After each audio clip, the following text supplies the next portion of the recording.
I know that it is has been a difficult day, difficult really season in Louisville especially, and I want you to know that you've been on my heart. I'm dear friends with Lee Henson Hasty, who many of you know, and we were talking last night just about the heartbreak that's going on in your city and across the country.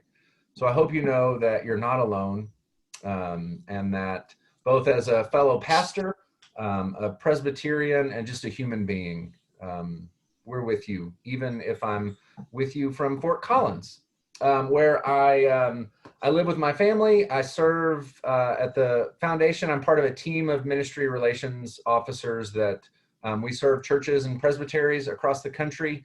And we get to talk to a lot of pastors and congregations about stewardship and generosity, and especially now in terms of what are we going to do this fall and beyond. And I don't profess to have any easy answers for you, but I can share some of the things that we're hearing, some of the things that we're learning, and then at the end we will there'll be time for conversation.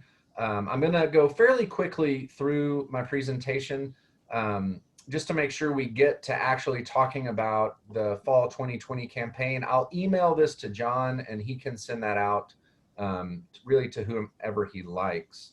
I'm going to share my screen. Oh, John, I can't share my screen. Sorry. No worries. So we're gonna talk about stewardship, but this isn't really a generosity conversation. But I want to ground the conversation a little bit just in the idea of kind of what I think stewardship is. And there's a couple of things that if I were to say, if you only remember these things, one of them would be this idea that stewardship is always about story and response. I think that's never been more true than in the midst of a pandemic, in the midst of these profound justice issues that are finally coming to a head again in our country. But I think the idea that stewardship is always rooted in the story of God and God's grace in the world and our response to that. I want to suggest to you that it is always stewardship season. Now, even as I say that, I've served 3 different churches as a pastor, and I recognize that the fall is also stewardship season. But at our best, stewardship season is something that is part of Christian discipleship. We know why people give. People give to people, the leaders, which is you folks. People give to mission that they believe in. And people give to places where the funds are well used. No one wants their money to be squandered.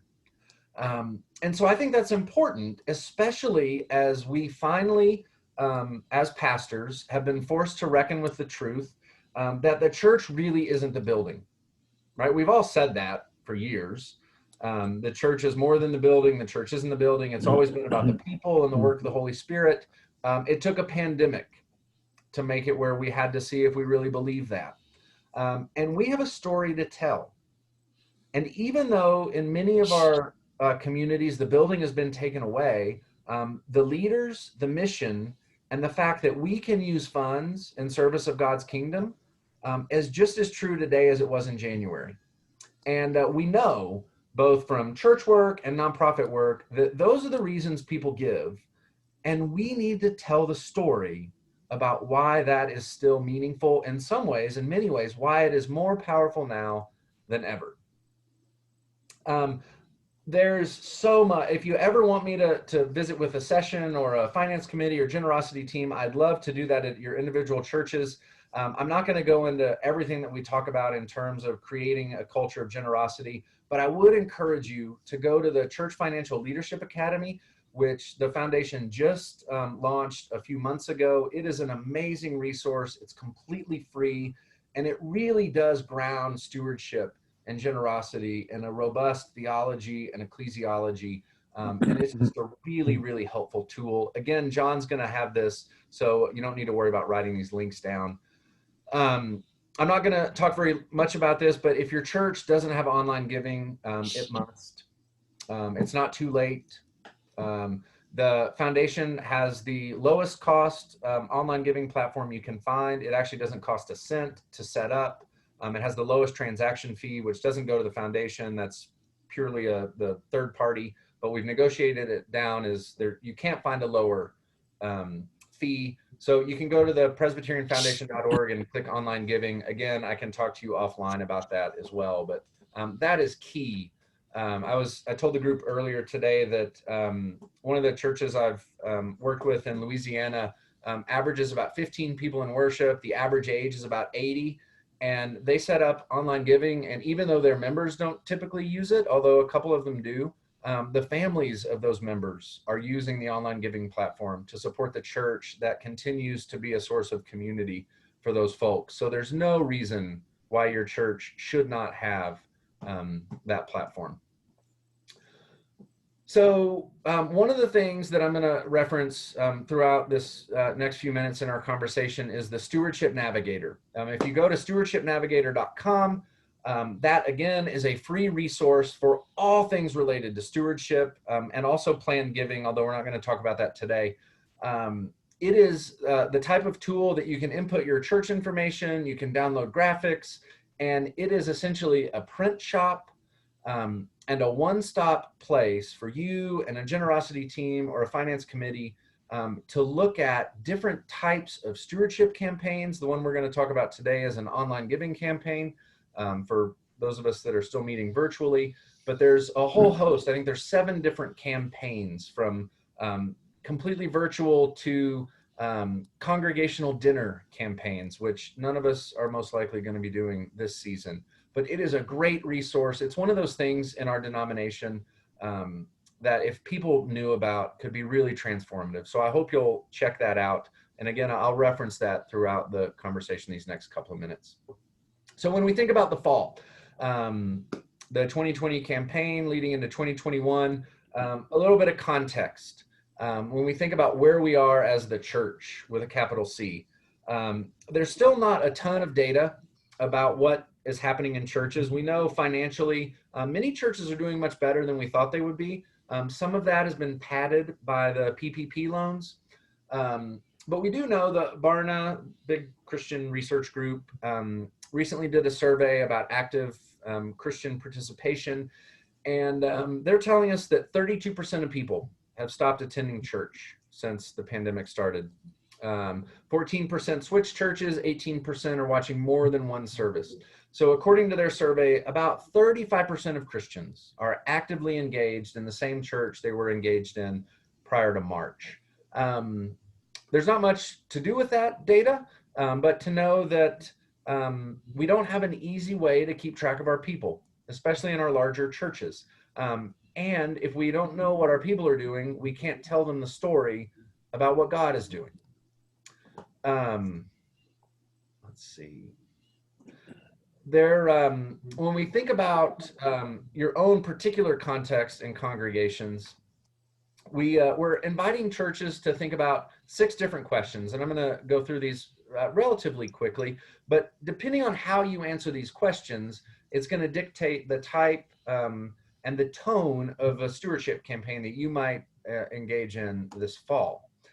So the first question is, what is the financial well-being of the congregation members, the members and friends, the people who give to the church? So we're not talking at this point about kind of line items on the church budget. What we're talking about is what's the well-being of your people? Is your congregation mostly folks who are on a fixed income and the stock market's doing pretty well right now and looks like things are fairly stable? That's one answer to the question.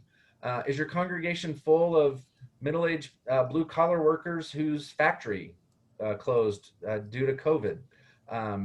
That's going to influence how you message generosity to your congregation.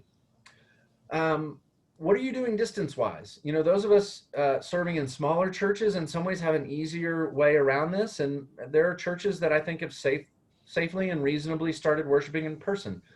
The church I worship at has said we're probably not going to consider being in person until the spring. So it really, your own particular context is going to dictate what type of stewardship campaign you have this fall. Are your people zoomed out? That's a phrase I don't think I ever used before March. I talked to some pastors who have people who are all in. Zoom is a lifeline for them. They want more and more Zoom. It doesn't matter that it's virtual. They don't care that they can't open their camera. It's just a point of connection. I bet some of you on this call are of the camp that one more Zoom meeting just might do you in. That's going to affect what you do this fall. And only you know that about your particular congregation.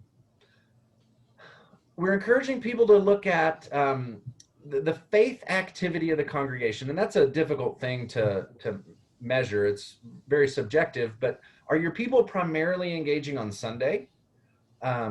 Or are they actively engaged during the week in some of the creative things that so many of our churches, big and small, are doing? Things like food pantries or baskets or learning centers. I mean, there's a lot of churches in the region of the country that I serve that have opened their doors where it's safe and quiet for kids to come and study. But does your congregation know about that? Because if they don't know about it, they don't know what they can support. The fifth question is, as you think about what you're going to do sort of tangibly, and we're about to get to the nuts and bolts of a campaign, with paper versus virtual, there are some people who are still afraid to open their mail. And so if all you do is send a pledge letter, they might never open it. You have other people who are so tired of anything online, they just want to hold something that's real. You need to evaluate the cost. Is it worth the cost of doing a full virtual and a full paper campaign? And then the question of time always needs to be answered, and only you're going to know the best use of that in your particular context.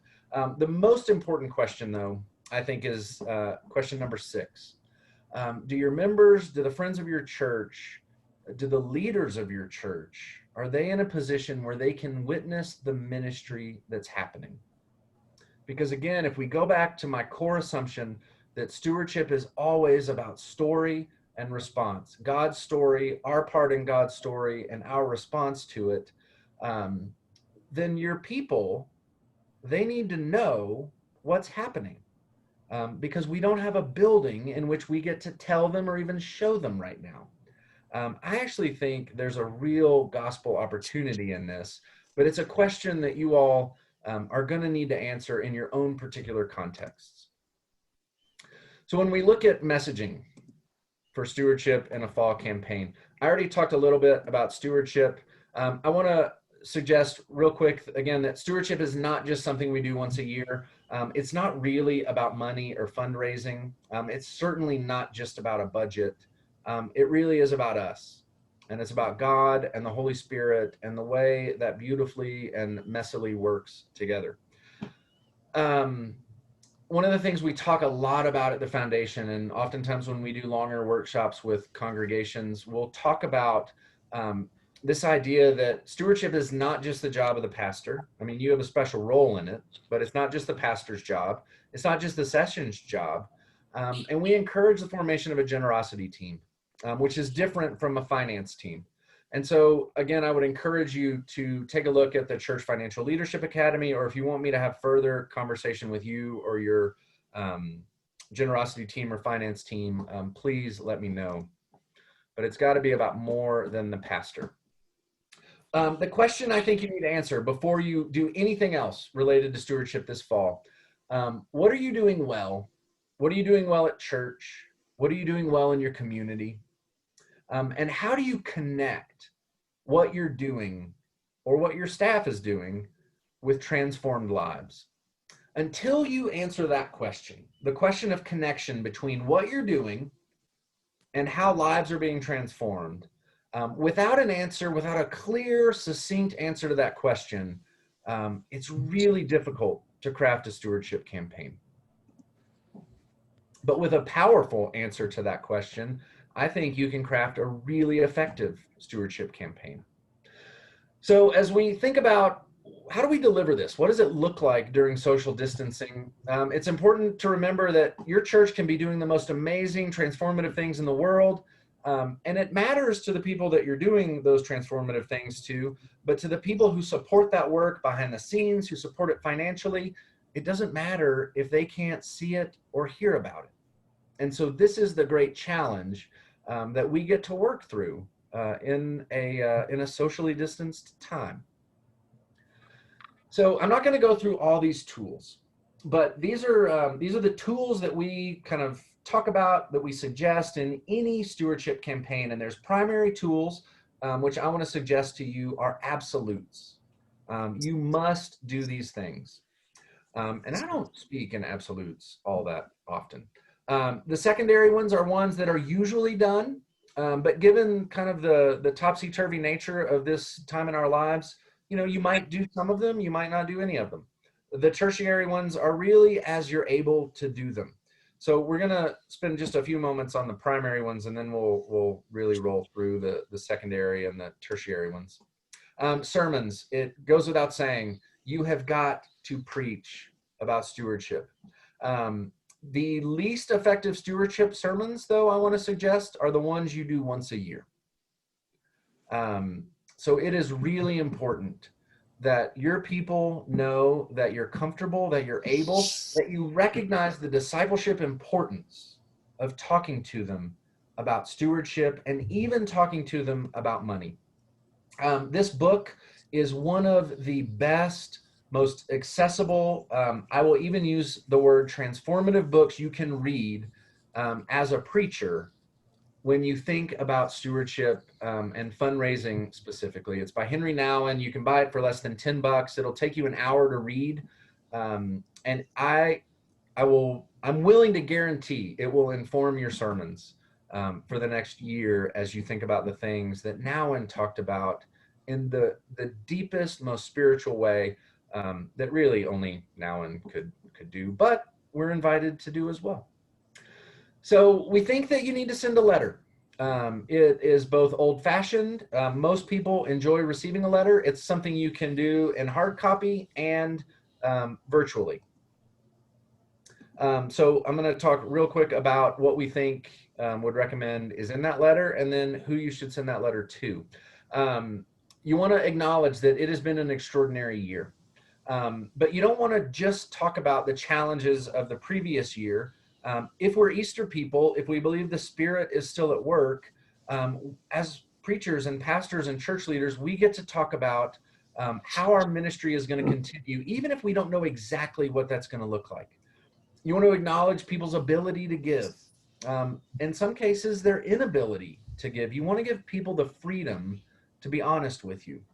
And then you want to invite people because it is together as a community that fuels the ministry that God has called us to do. You want to tell people how they can pledge, and we're going to talk about that a little bit more specifically here in a minute. And then you want to thank them. We'll talk about that in a few minutes as well. Christian churches, we do not do as good a job as our nonprofit cousins at thanking people. And stewardship should always flow into and out of gratitude. So even in the ask letter, thank your people. Who should you send them to?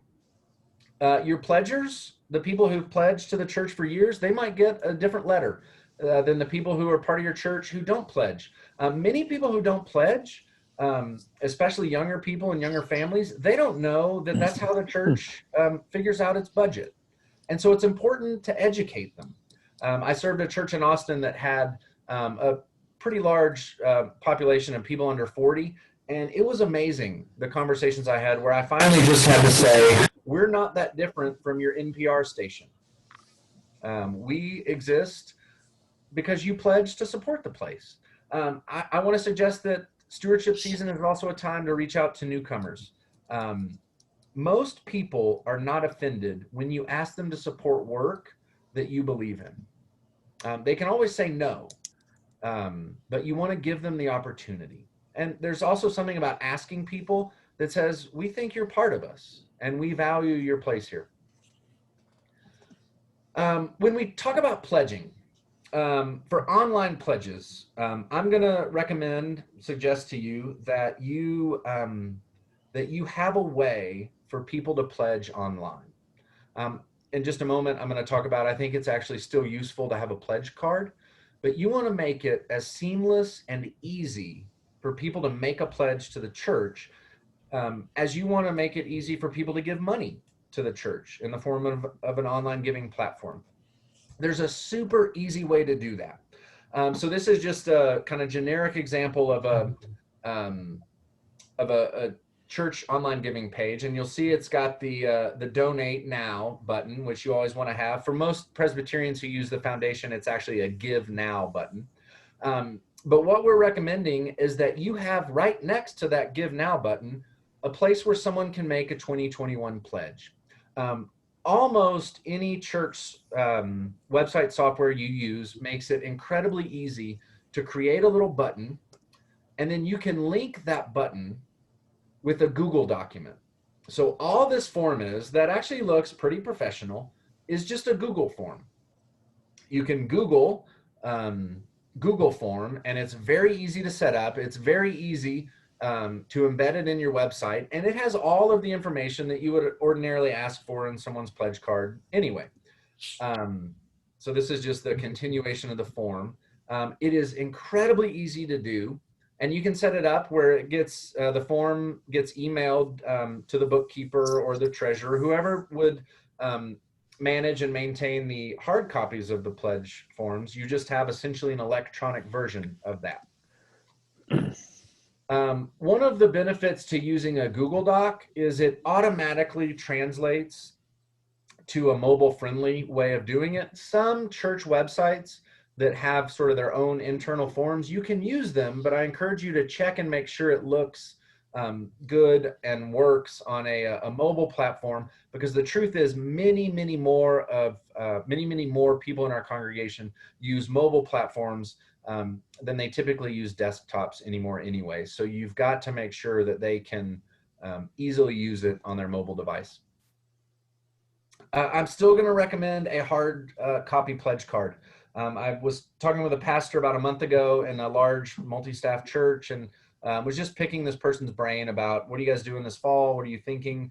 And they're doing all online stuff. But someone on their generosity team said, I think we really need to get people the pledge cards that look familiar, that feel like the pledge cards we've used for years, because there's something grounding and a reminder that we are still physically together, even if we're distance apart. So there's some recommendations of info that would be on the pledge card. Again, John is going to get a PDF version of this, so you can take a look at all that stuff later. There actually are some pretty good examples of things you can put on the pledge card. The secondary things, again, I'm not going to go very much into detail on, except I want to talk about the narrative budget. So we, at the foundation for a long time, we have encouraged churches to not mail out a line item budget. You need to have them available. There are some people who they need to see spreadsheets. I tend to enjoy spreadsheets, but also as a preacher, if I preached like a spreadsheet, I would be the world's worst preacher. And a narrative budget is an inspiring, usually fairly simple way of presenting to people, here's where we think God is calling us in the year ahead. This is how we think we're going to get there. We want you to join us in that effort. And if you're intimidated by the idea of crafting a narrative budget, the Stewardship Navigator has the world's easiest way for you to craft a narrative budget. You input a little information, you write a little bit of narrative, and it produces a document. Again, it can be in your church colors, your church logo. It makes it super easy for you to come up with this document that you can then send out to your people. We have found it is so much more effective than a line item budget, especially those line item budgets that I bet all of us have seen that have 60 or 70 lines in it, that an accountant would look at and just gloss over. So I would encourage you to think about doing a narrative budget if you haven't done so in the past.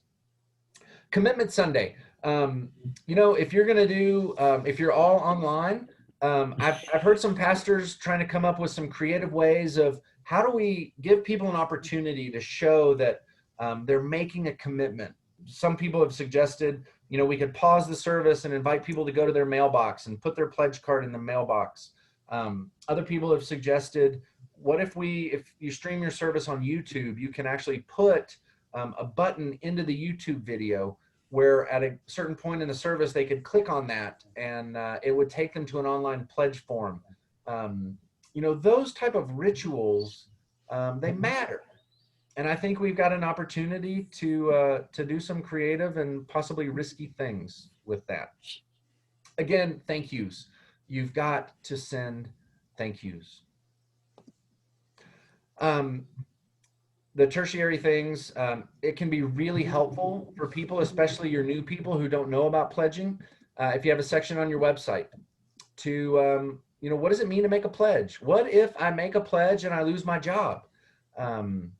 You know, questions that many of us take for granted, but if we think about it, these are kind of deep church questions that if you didn't grow up in church, you might not know the answer to.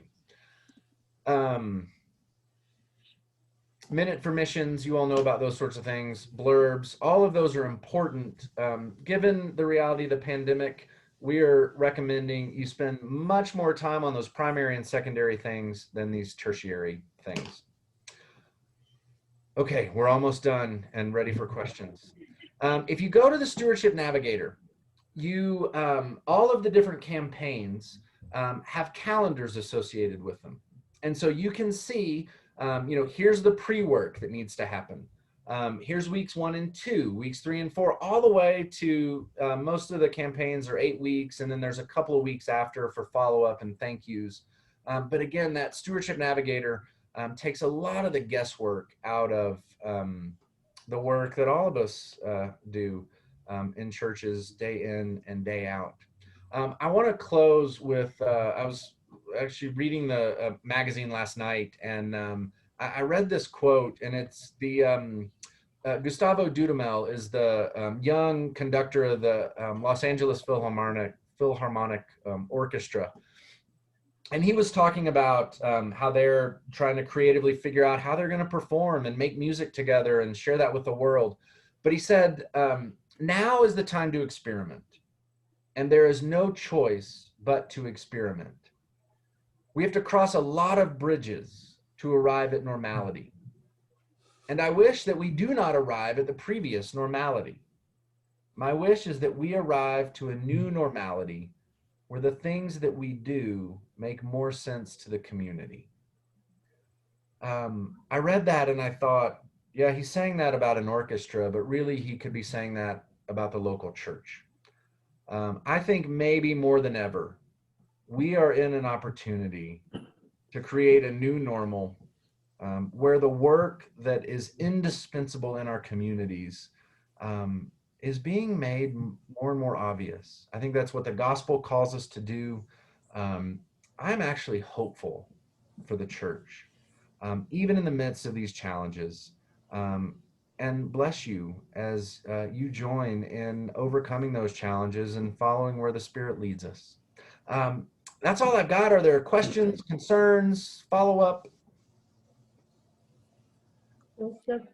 Yeah.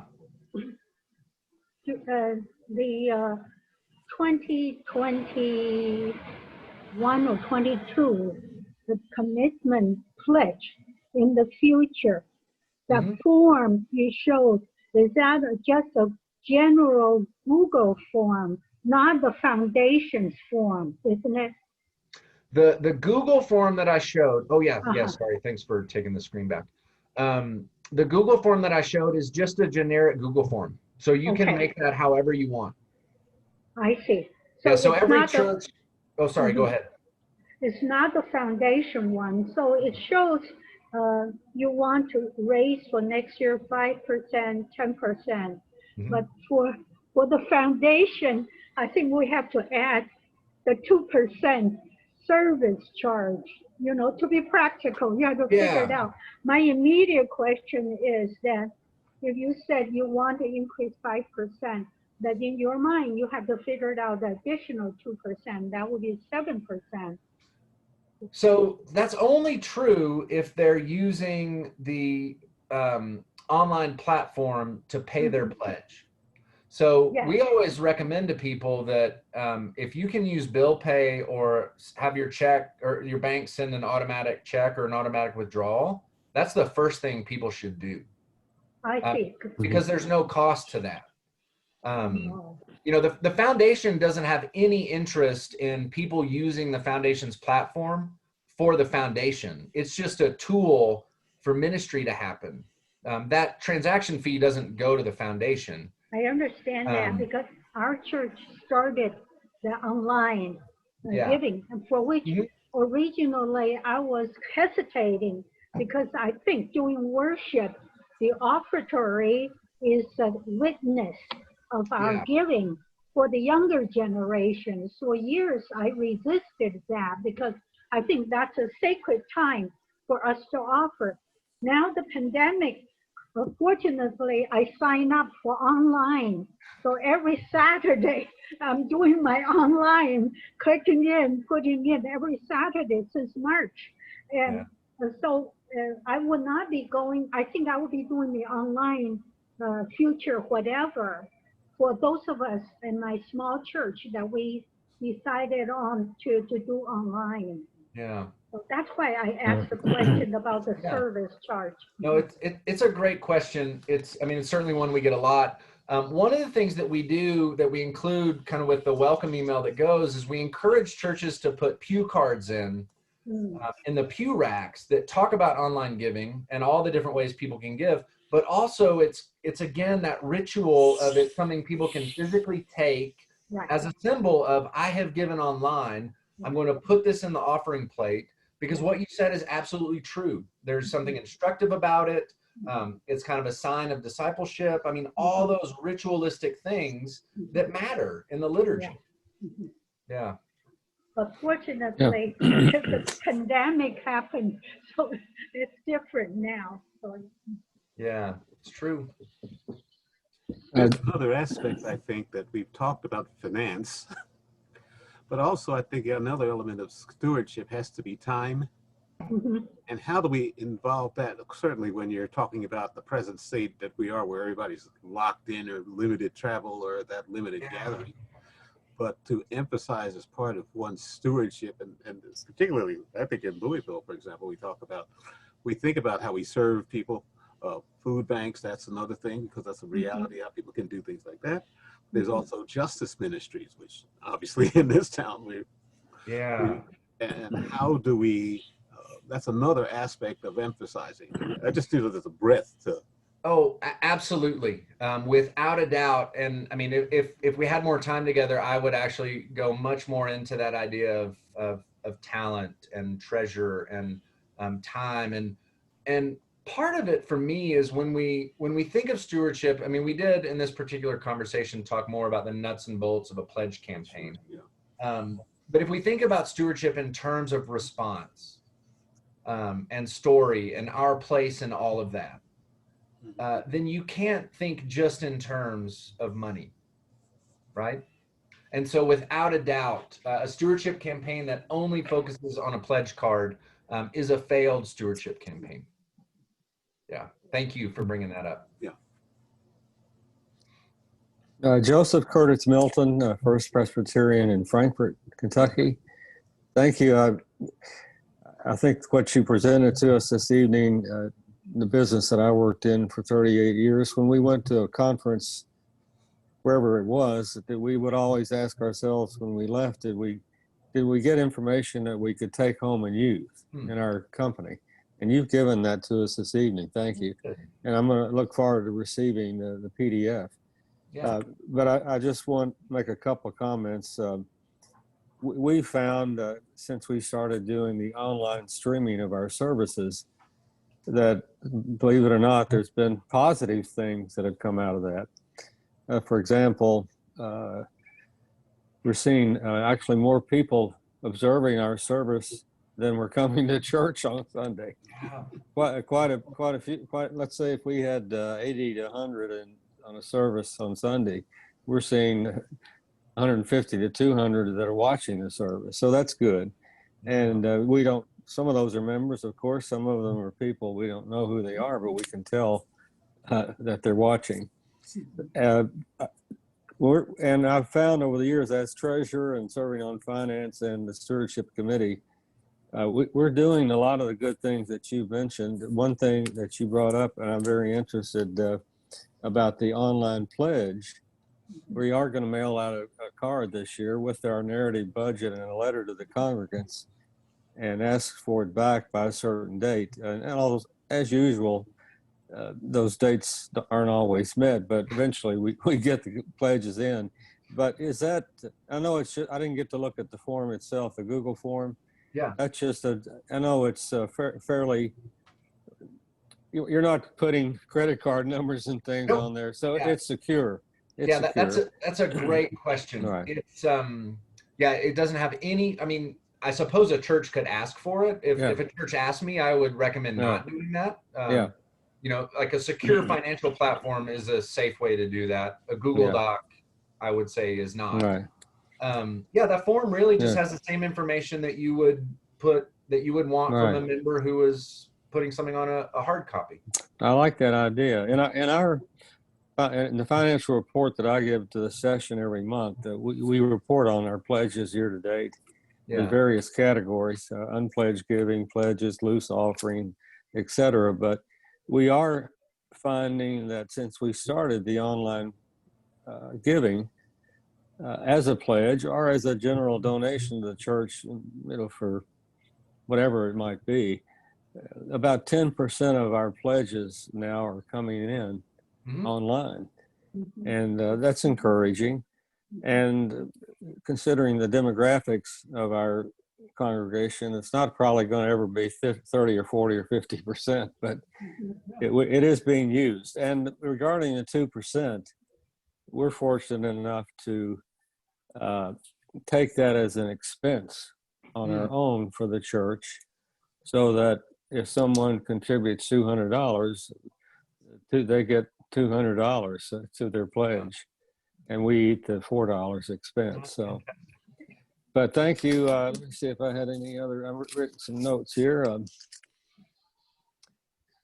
Yeah, thank you very much, and I look forward to receiving the PDF and passing it on to some members of our generosity team.